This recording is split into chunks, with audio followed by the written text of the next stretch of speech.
It was a period which witnessed an enormous blossoming of various secret doctrines and orders. Templars and Rosicrucians, Illuminati and Freemasons, Anthroposophists, Theosophists, Neo-Templars and Armanen. Some of them seemed suddenly to have woken up after a centuries-long sleep. What had disturbed their slumber was this: the impending arrival of the prophesied New Age, the changeover from the age of Pisces to the Aquarian Age. Every one of these groups felt themselves called upon to make their mark on the approaching era, the year 1917. 4 men and a woman met here in the Viennese cafe Schopenhauer. The young Maria Ortiz, a spiritualistic medium from Zagreb, the student and fighter pilot Lothar Weitz, the occultist, orientalist, and officer Karl Haushofer, Rudolf von Sebottendorf, an occultist who had recently returned from the Orient, as well as Prelate Gernot from the Order of Knights Templar. Their subject was the coming of the New Age. They spoke of secret revelations, the spear of destiny, the magical violet black stone. They discussed the possibility of making transmedial contact with the ancient Germanic and Babylonian deities, Ishtar, Ostara, and Isais, and of communicating with distant worlds, not only on this side, but also on the other. It is quite likely that this coffeehouse meeting witnessed the birth of the secret Thule Society, which in turn later spawned the German National Socialist Party, the SS, Black Sun, and the Vril Society, which in its turn gave a foundation to the occult activities of the Third Reich and the new comprehensive technology. And the beginning of German UFOs.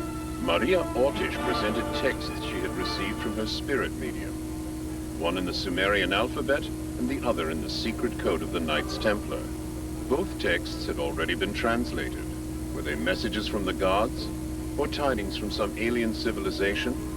2 special departments, U-13 and SSE-4, were set up to concentrate exclusively on the realization of this new technology.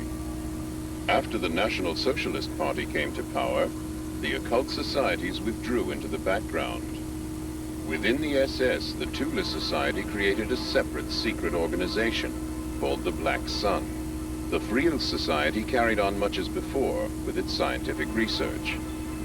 According to reports, the Vril Society had by the middle of 1934 created its first experimental circular aircraft to be propelled with the anti-gravitational effect, the RFC-1. The men responsible for the design and construction were Dr. Schumann and an engineer from Bochum. Since 1929, the young Gertie Vogt had been responsible for running the Vril Society, and she made herself known to private investors who were prepared to invest in projects that carried an element of risk. Before the end of 1934, the Vril Society had built its first light aircraft, the RFC-2 round aircraft. It was fitted with an improved Vril propulsion system and, for the first time, magnetic impulse steering. It measured hardly more than 16 feet from end to end, but it worked. It already possessed 2 typical characteristics of UFOs: the optical blurring of the contours when accelerating, and the colored lights depending on the level of power applied: red, orange, yellow, green, white, blue, or violet. Despite its advanced flying capabilities, the RFC-2 remained virtually unnoticed by the political leadership of the time. By 1939, the SS had already built its RFC-5, the first long-distance aircraft measuring more than 65 feet, and with the mysterious name Haunebu-1. Under tight security, the Haunebu-1 made its maiden flight, in all probability, in August of 1939. Documents show that by 1941, the British had already found out about these top-secret SS experiments. My background includes remote sensing technology and the exploration of the UFO phenomena. Over the years, I've had the privilege of being a friend and colleague of the late American Naval Admiral Zulfarni, who was instrumental in bringing many of the German scientists to the United States at the end of World War II. As many of you know, there was an executive order given by President Truman in August of 1945, August 15th, 45. And in March of 1946, the States Naval War Committee authorized the collection of German materials relating to experiments of high technology. The first, the second, and the third prototypes of which we see here represent the most commonly seen and observed spacecraft worldwide since 1947. Towards the end of 1942, the Department SSE-4 allegedly began work on a new improved version of the Haunebu UFO, the Haunebu 2. This drawing shows the basic layout, including the power plant and fuselage. The exterior shape could vary.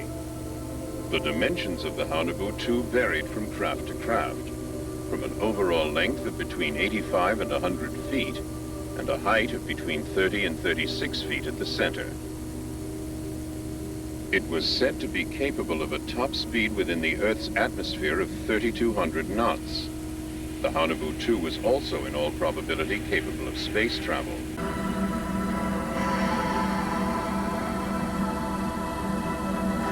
Now, we know that in the early parts of the war, there were certain factions of the Allied forces that did not believe he had a secret weapon.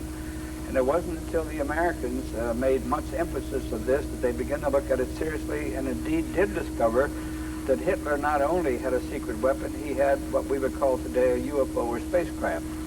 He had one already off of the drawing board and flying, and it was capable of 1,200 miles an hour, vertical takeoff, 90-degree changes, and much like a helicopter, and of course was far superior to anything the Allied powers had at that time.